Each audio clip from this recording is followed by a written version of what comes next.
Hello friends, मैं वृद्धि YouTube channel पर आपका स्वागत करती हूँ। इससे पहले हम अपनी 6 वीडियोस पहले से ही डाल चुके हैं।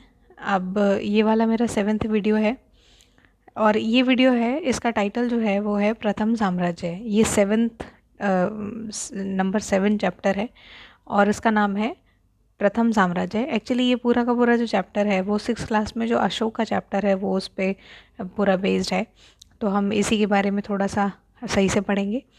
तो हम बात करते हैं अशोक के बारे में। अशोक एक महान सम्राट था, लेकिन उससे पहले अगर उसकी थोड़ी सी पृष्ठभूमि के बारे में जानने की कोशिश करें तो ये बात है तकरीबन आज से 2300 साल पहले की। ये बात तकरीबन आज से 2300 साल पहले की है। अशोक जैसा एक महान सम्राट जो भारतीय महाद्वीप में हुआ। और सबसे महत्वपूर्ण बात यह है कि अशोक महान क्यों था, क्योंकि अशोक को एक बहुत बड़ा साम्राज्य मिला और उसने उसका प्रशासन बहुत अच्छे से चलाया। साथ ही साथ वो एक ऐसा महान शासक था जिसने एक समय के बाद कोई भी हथियार नहीं उठाया, यानी उसने कोई युद्ध नहीं किया एक समय के बाद। ध्यान से सुनिए, मैंने कहा है एक समय के बाद। अब अशोक एक महान सम्राट था, इसके बारे में थोड़ा हम चर्चा कर ही चुके हैं।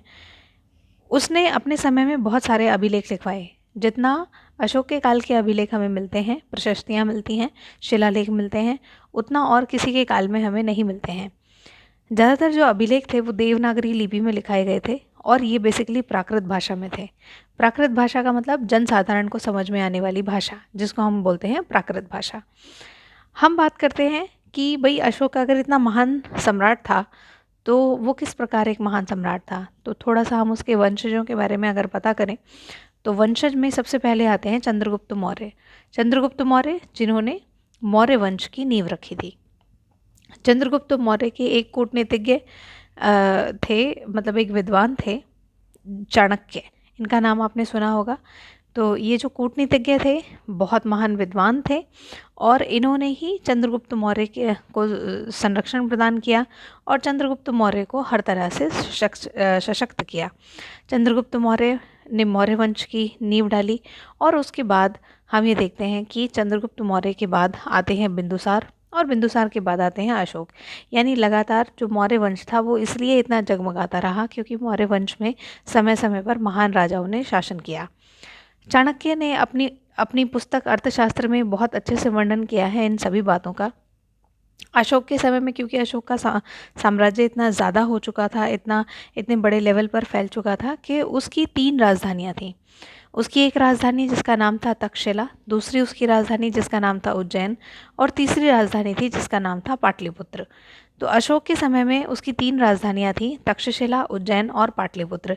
एक्चुअली हम ये देखते हैं कि महाजनपदों के काल में ही लोग, यानी जो उस समय के जो राजा महाराजा थे वो एक से ज़्यादा राजधानियाँ रखते थे। उसका मतलब ये होता था, क्योंकि वो एक समय में कई जगहों पर नियंत्रण तो नहीं रख पाएंगे, राजधानियों को बनाने की वजह से व्यापारी शिल्पकारों को संरक्षण मिलता था। साथ ही साथ वहाँ पर एक लायक राजकुमारों को या गवर्नरों को नियुक्त किया जाता था जो वहाँ का प्रशासन अच्छे से देख सकें। तो इस तरह से 3 राजधानियाँ यहाँ पर बनी। ये बहुत महत्वपूर्ण जगह है जिनको इन्होंने राजधानी बनाया, आगे चल के हम इसको डिस्कस करेंगे। तो हम यहाँ पर जैसा कि आपने देखा कि चंद्रगुप्त मौर्य, बिंदुसार और उसके बाद अशोक, तो ये इसके कुछ वंशज हैं। बेसिकली प्राकृत भाषा में इसके लेख लिखे गए, बहुत इंपॉर्टेंट है। और आज के तकरीबन 2300 साल पहले अशोक महान एक सम्राट था जिसने पूरे महाद्वीप को, जो हमारा ये भारतीय महाद्वीप है, उसने बहुत प्रशिष्ट किया, बहुत ज़्यादा उत्कृष्टता के दौर में लेकर आया। आगे हम देखते हैं कि तक्षशिला। तक्षशिला एक राजधानी क्यों थी, उसका एक रीज़न था। तक्षशिला जो थी वो बेसिकली उत्तर और पश्चिम का एरिया, मतलब उत्तर पश्चिम का एरिया और पश्चिम मध्य एशिया से एक आने जाने का रास्ता था। तक्षशिला इतना इम्पोर्टेंट इसलिए था क्योंकि उस समय के जो व्यापारी वर्ग थे या विद्वान वर्ग थे, तो उन सब का आपस में मध्य एशिया की तरफ और उत्तर पश्चिम मध्य एशिया की तरफ एक रास्ता था, जाने का मार्ग था, और इसलिए तक्षशिला एक महत्वपूर्ण राजधानी रही। आगे देखते हैं, आगे है उज्जैन। उज्जैन भी एक महत्वपूर्ण राजधानी रही क्योंकि ये दक्षिण भारत में जाने का एक मार्ग हुआ करता था। उज्जैन इसलिए फेमस था क्योंकि ये दक्षिण भारत जाने के लिए एक मार्ग था। यहाँ पर देखो मैंने ड्रॉ किए हुए मैंने एक जंगल बनाया हुआ है। अच्छा, अब हम ये देखते हैं कि ये तो राजधानियाँ बड़ी इंपॉर्टेंट थी। सबसे ज़्यादा किसी भी राजा का फोकस उसकी राजधानियों की तरफ होता था क्योंकि वहाँ से व्यापार वाणिज्य, व्यापारीगण या हर तरीके के विद्वान वर्ग वहाँ पे रहा करते थे। तो एक तरह से देखा जाए, कभी भी कोई भी राजधानी वो किसी न किसी मतलब वो लोगों के आकर्षण का केंद्र रहती थी। यानी ज़्यादातर लोग राजधानियों में जाना पसंद करते थे क्योंकि वहाँ सारी चीज़ें उन्हें उपलब्ध हो जाया करती थी। इसके अलावा कुछ ऐसे भी क्षेत्र थे यहाँ पर जो जंगलों के क्षेत्र थे। ऐसे जंगलों के क्षेत्र में बेसिकली इन जंगलों के क्षेत्र में पशुपालक थे। जंगल के लोग तो थे ही, पशुपालक थे जो पशुओं को पालते थे। साथ ही यहाँ पर कुछ किसान थे। तो ये लोग बड़े आज़ादी से रहते थे, लेकिन इनकी आज़ादी यहाँ पर ख़त्म हो जाती है जब इन्हें लकड़ी, हाथी दाँत, शहद, मोम इस तरीके की चीज़ें जो वनों से प्राप्त होती थी, इस तरीके की चीज़ें इन्हें राजा के अधिकारियों को देनी पड़ती थी। लेकिन राजा के जो कठोर नियम होते थे, जो कठोरता से उन्हें लागू किया जाता था, उन नियमों से ये थोड़ा-सा बच जाते थे क्योंकि ये राजधानियों से थोड़ा दूर होते थे। नेक्स्ट में हम देखते हैं कि साम्राज्य, इतना बड़ा साम्राज्य था तो साम्राज्य में ज़रूर कुछ अधिकारी रहते होंगे। तो इस समय में यहाँ पर 2 प्रकार के अधिकारी थे। एक एक सैन्य अधिकारी और दूसरा बेसिक जो अधिकारी होते थे, अधिकारीगण होते थे। तो इसका क्या मतलब समझेंगे आप कि साम्राज्य में सेना थी और कुछ अधिकारी थे, यानी इन सभी को राजा के द्वारा वेतन दिया जाता होगा या तो फिर राजस्व की वसूली के लिए, यानी इनका भरण पोषण के लिए वेतन का कुछ तो हिस्सा इन्हें दिया जाता होगा। तो यानी इतने बड़े साम्राज्य को चलाने के लिए जो परमानेंट सैनिक थे और अधिकारी हुआ करते थे जो कार्य के संचालन में अहम भूमिका निभाते थे। दूसरा था कि प्रशासन जो था वो अलग अलग राज्यों में और अलग अलग क्षेत्रों में अलग अलग था। अब यहाँ पे इसे ठीक से समझो। जैसे मैंने बताया कि भाई कई राजधानियाँ थी, तो कई राजधानियों में क्या होता था, जो सबसे बेसिक थी जहाँ पे राजा रहता था उसके आसपास के क्षेत्र में सम्राट का ही नियंत्रण होता था। और इसके अलावा जो रिमेनिंग जगह होती थी और जो अन्य राजधानियाँ होती थी या जहाँ से ज़्यादा अच्छा राजस्व वसूला जा सकता था कर वसूला जा सकता था, वहाँ पर अन्य किसी विश्वसनीय इंसान को वहाँ पर पद दिए जाते थे। तो बेसिकली जो पाटलिपुत्र था, पाटलिपुत्र वो डायरेक्ट सम्राट के नियंत्रण में था। पाटलिपुत्र डायरेक्ट सम्राट के नियंत्रण में था। इसके अलावा जो तक्षशिला था, तक्षशिला वो राजकुमारों के अंडर में था और उज्जैन भी राजकुमारों के अंडर में था। तो सब जो मेन फोकसेबल प्लेस था पाटलिपुत्र वो सीधा सीधा सम्राट के नियंत्रण में था। यहाँ पर अगर कोई व्यक्ति कुछ क्या क्या मतलब कोई असामान्य काम करता है या नियमों के विरुद्ध नियमों का उल्लंघन करता है तो ऐसे इंसान को दंडित भी किया जाता था क्योंकि वो डायरेक्ट सम्राट के नियंत्रण में आता था। यहाँ की जो राजस्व वसूली थी, सभी चीज़ें वो डायरेक्ट सम्राट के नियंत्रण में आती थी। हालांकि बाकी की सभी जगह भी सम्राट के नियंत्रण में ही होती थी, लेकिन उसका संचालन करने वाले वहाँ के राजकुमार हुआ करते थे। आगे देखते हैं। आगे है स्थानीय लोग और परंपरा नियमों को मानते थे। उस समय के जो लोग थे, जो वहाँ के स्थानीय लोग होते थे, वो नियमों को मानते थे। क्यों नियमों को मानते थे? क्योंकि राजा, कोई भी राजा है, अगर वो अपने नियम नहीं बनाएगा, अगर वो नियमों के अनुसार नहीं चलेगा, तो जनता जो है वो उसका अनुसरण नहीं करेगी। अब अशोक जैसा महान राजा था जिसने अपने समय में बहुत बड़ी उपलब्धि हासिल की, उस राजा की बात कौन नहीं मानेगा? तो यहाँ पर जो स्थानीय लोग होते थे वो परंपरा और नियमों को बहुत मानते थे, इसलिए नियमों के अनुसार कार्य करते थे। जैसे यहाँ पर थोड़े से इन नियमों के बारे में बात करते हैं कि जैसे अभी लास्ट पेज पे मैंने बताया कि जंगल हुआ करते थे और कृषक होते थे, पशुपालक होते थे, तो वो समय समय पर जो चीज़ें होती थी जो जंगलों से मिलती थी वो राजा के अधिकारियों को दे दिया करते थे। अब ये कोई कर नजराना नहीं है, लेकिन ये भी एक उनका दायित्व होता था जो समय समय पर अपना दायित्व निभाते थे। तो यहाँ पर देखा जाए तो जितने भी स्थानीय लोग हैं वो परंपरा के अनुसार नियम जो होते थे, नियमों को मानते थे। अब देखते हैं कि कुछ केंद्र होते थे, मतलब राजा जो था वो अपने अधिकारियों को कहाँ कहाँ नियुक्त करता था। जैसे जंगलों का एरिया है तो चलो उसको थोड़ा सा आज़ाद छोड़ दिया जाता था, लेकिन उसके अलावा राजा का नियंत्रण अक्सर मेन जगहों पर होता था, जो मुख्य स्थान होते थे। ये मुख्य स्थान थे जैसे सड़क। अब सड़क से बहुत सारे व्यापारी हैं जिनका आना जाना लगा रहता है, तो व्यापारियों से उपहार लिए जा सकते हैं। व्यापारियों से ये जाना जा सकता है कि भाई ये व्यापारी कहाँ से है, वो कहाँ से आया है, ये कितना यूज़फुल हो सकता है साम्राज्य के लिए या कितना हानिकारक हो सकता है, या कितने ऐसे लोग हैं जिनको डायरेक्ट राजा से मिलवाना चाहिए। तो इस तरह से कुछ प्रादेशिक केंद्र हुआ करते थे। क्या होते थे? प्रादेशिक केंद्र होते थे। और ये प्रादेशिक केंद्र बेसिकली सड़क, नदियाँ, यानी जहाँ से लोगों का आना जाना लगा रहता था। तो सड़कों पर प्रादेशिक अधिकारी होते थे, साथ ही नदियों पर। तो इन सभी जगहों पर ये अपना नियंत्रण स्थापित करते थे। और नियंत्रण में जो दूर से आने वाले लोग होते थे वो भेंट के रूप में उपहार प्राप्त करते थे। जो दूर से आने वाले लोग हैं, जैसे माना कोई राजा है, राजा के लिए कोई दूर से आया है, तो वो वहाँ से कुछ भेंट लेकर आया है राजा के लिए। तो इस तरह से जो अधिकारी होते थे वो राजा के लिए बहुत सारा भेंट प्राप्त करते थे। किन के माध्यम से? इन्हीं नदियों के माध्यम से और सड़कों के माध्यम से। आगे देखते हैं कि अर्थशास्त्र की पुस्तक, जैसा कि पहले डिस्कस किया जा चुका है कि अर्थशास्त्र की पुस्तक थी जिसका नाम था, क्या नाम था? अर्थशास्त्र, सॉरी ये तो बुक का नाम ही है, अर्थशास्त्र, जिसको लिखा चाणक्य ने था। तो इस पुस्तक में क्या बताया गया है? इस पुस्तक में बताया गया है कुछ फेमस जगहों के बारे में। जैसे उत्तर पश्चिम का जो एरिया था वो कंबल के लिए बहुत फेमस था। साथ ही साथ जो दक्षिण का एरिया था वो सोने के लिए और पत्थर के लिए बहुत फेमस था। इससे पहले से भी हम जानते हैं कि सोना जो था, हड़प्पा काल के समय में जब प्रारंभिक नगर के बारे में बात हो रही थी, तो हड़प्पा काल के समय में जो सोना था और कीमती पत्थर वो दक्षिण से मंगवाए जाते थे। आगे देखते हैं, अर्थशास्त्र की पुस्तक में ही नजराने का जिक्र किया गया है। नजराना क्या था? नजराना कोई कर नहीं होता था, लेकिन नजराना अनियमित ढंग से लिया जाता था। या तो ये सोने चांदी के रूप में होता था या किसी भेंट के रूप में होता था।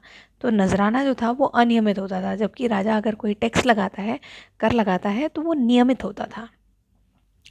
आगे हम देखते हैं, जैसे हम पहले भी डिस्कस कर चुके हैं, जो जंगली क्षेत्र थे वो हालांकि स्वतंत्र होते थे, लेकिन उसके बावजूद भी लकड़ी, हाथी दांत और साथ ही जो शहद, मोम, ये सारी की सारी चीज़ें समय समय पर ये राजा के अधिकारियों को दिया करते थे।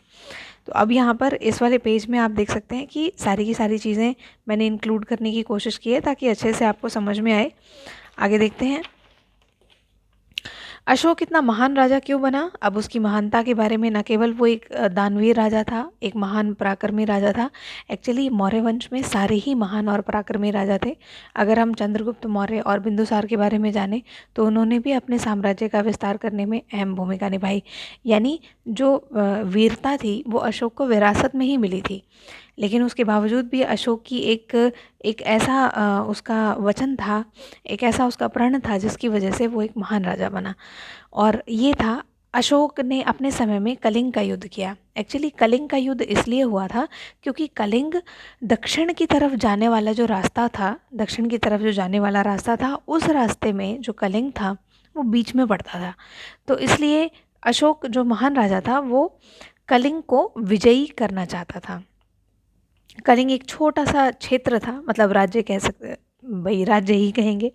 तो कलिंग एक छोटा सा राज्य था जो जिस पर अशोक अधिकार करना चाहता था, ताकि वहाँ से आसान रहे दक्षिण की तरफ जाने के लिए, यानी तटीय प्रदेशों की तरफ जाने के लिए भी वहाँ से आसानी बनी रहे। लेकिन वहाँ के जो राजा थे, वहाँ के जो लोग थे, उन्होंने अशोक के सामने आत्मसमर्पण नहीं किया, जिसकी वजह से अशोक अपनी बड़ी सी सेना लेकर उसने कलिंग के ऊपर चढ़ाई कर दी। और ये जो युद्ध था ये तकरीबन 261 बीसी यानी बिफोर क्राइस्ट, इसके बारे में हम चैप्टर नंबर 1 में डिस्कस कर चुके हैं। तो बिफोर क्राइस्ट यानी 261 बीसी में उसने अशोक का कलिंग का युद्ध हुआ और उसने कलिंग को हराया। कलिंग का राजा हार गया, लेकिन इसमें भारी रक्तपात हुआ क्योंकि किसी ने भी अशोक की अधीनता को स्वीकार नहीं किया। सबने मर जाना पसंद किया, लेकिन अधीनता स्वीकार करना पसंद नहीं किया। यही वजह रहा कि अशोक ने एक भारी रक्तपात को देखा, और रक्तपात को देखने के बाद उसका मन विचलित हो गया, और उसने अपने मन को शांत करने के लिए वो बौद्ध बना। उसने बौद्ध धर्म को अपनाया, और बौद्ध धर्म को अपनाने के बाद उसे ज्ञान की प्राप्ति हुई। उसे लगा कि नरसंहार करना, मतलब लोगों को मारना, एक नृशंस हत्या करना, ये महापाप है। तो आगे चलकर उसका मन परिवर्तित हुआ, और मन परिवर्तन होने के बाद उसने उसने बहुत सारे संदेश थे जो स्तंभों पर उसने खुदवाए। उसने बहुत सारे संदेश स्तंभ पर खुदवाए और स्तंभ पर खुदवाने के बाद उसने धम्म महामातों की नियुक्ति की। अब ये धम्म महामात कौन थे? उसने धम्म नामक एक यूँ कह सकते हैं एक धम्म चलाया। ये कोई धर्म तो नहीं था खैर, लेकिन धम्म का मतलब होता है अच्छा व्यवहार। इस तरह से उसने एक सिस्टम बनाया जिसमें धम्म महामातों की नियुक्ति की। अब ये जो धम्म महामात होते थे जिनकी उसने नियुक्ति की थी, ये धम्म महामात जगह जगह जा जाकर लोगों को धम्म की शिक्षा देते थे, धम्म के बारे में बताते थे। अब इस बात का भी रीज़न क्यों था? आखिर बदलाव तो अशोक में ही आए थे, तो उसने बाकी लोगों को बदलने की कोशिश क्यों की? क्योंकि उस समय समाज में बहुत सारी विभिन्नताएं चल रही थी। इससे पहले वाला टॉपिक अगर हम पढ़ेंगे तो हम देखते हैं कि जैन धर्म की शिक्षाएं, महावीर जी की शिक्षाएं, साथ ही साथ उपनिषदों की शिक्षाएं, तो लोग जो थे वो अपने अपने धर्म में बहुत कन्फ्यूज़ होते जा रहे थे। कुछ लोग धर्म के अर्थ को सही भली-भांति नहीं समझ पा रहे थे। तो कई बार लोगों के अंदर बहुत तृष्णा यानी लालच, लोगों के अंदर मन में काफ़ी विभेद रहते थे और इन सभी विभेदों को देखते हुए, सामाजिक असमानताओं को देखते हुए अशोक जैसे महान सम्राट ने धम्म नामक एक व्यवहार, एक अच्छा व्यवहार नामक कह सकते हैं एक धर्म चलाया और जिसमें उसने धम्म महामात की नियुक्ति की। जो ये धम्म महामात जगह जगह पर जाकर धम्म के बारे में लोगों को शिक्षा देते थे और शिक्षा देते थे, उन्हें परिचित कराते थे, उन्हें सही ढंग समझाते थे। साथ ही साथ अशोक ने अपने बहुत सारे स्तंभ लेख, जैसा कि मैंने पहले भी बताया है, अशोक ने अपने बहुत सारे स्तंभ लेख, प्रशस्तियाँ और शिलालेख और अभिलेख बनवाए और साथ ही साथ कुछ संदेश भी स्तंभों पर लगवाए। स्तंभ का मतलब खंबे पर बहुत सारे संदेश भी लगवाए और इन संदेशों को पढ़कर सुनाने के लिए उसने अधिकारियों की नियुक्ति की। और ये जो अधिकारी होते थे, ये अनपढ़ लोगों को, राह चलते हुए जो अनपढ़ लोग होते थे जिन्हें पढ़ना नहीं आता था, उन सभी अनपढ़ लोगों को ये उसका उच्चारण यानी उसे पढ़कर सुनाते थे ताकि लोगों को समझ में आ सके। इस तरह से अशोक ने धम्म के बारे में लोगों को जागरूक करने की कोशिश की और वो उसके ज़्यादातर अभिलेख प्राकृत भाषा में होते थे, इसलिए वो गरीब लोग या आम जनता की भाषा में थे, इसीलिए आम जन जो थे वो उसकी बातों को समझ सकते थे, यानी समझने में आसानी बनी रहती थी। आगे चल के हम देखते हैं कि ये जो मौर्यकालीन एक और भी फ़ोटो है वो बहुत इम्पोर्टेंट है। ये मौर्यकालीन स्तंभ है। ये जो स्तंभ है ये बेसिकली रामपुरवा बिहार से प्राप्त है। ये मेंशन है यहाँ पर, रामपुरवा बिहार से एक मौर्यकालीन स्तंभ प्राप्त है। ये इस प्रकार का स्तंभ है कि इस पर नीचे की तरफ एक बैल की आकृति बनी हुई है। ये इसलिए इतना इम्पोर्टेंट है क्योंकि इसे राष्ट्रपति भवन में रखा गया है, राष्ट्रपति भवन में इसको रखा गया है। तो ये ये क्वेश्चन पूछा जा सकता है, इसलिए मैंने इसको यहाँ मेंशन कर दिया है।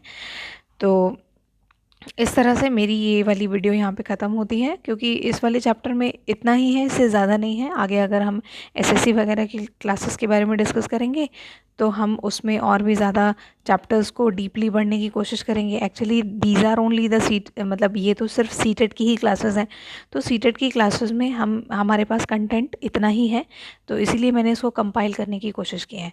अगर आपको मेरा वीडियो ये अच्छा लगता है तो आप इसे लाइक करें, शेयर करें और सब्सक्राइब करें। धन्यवाद।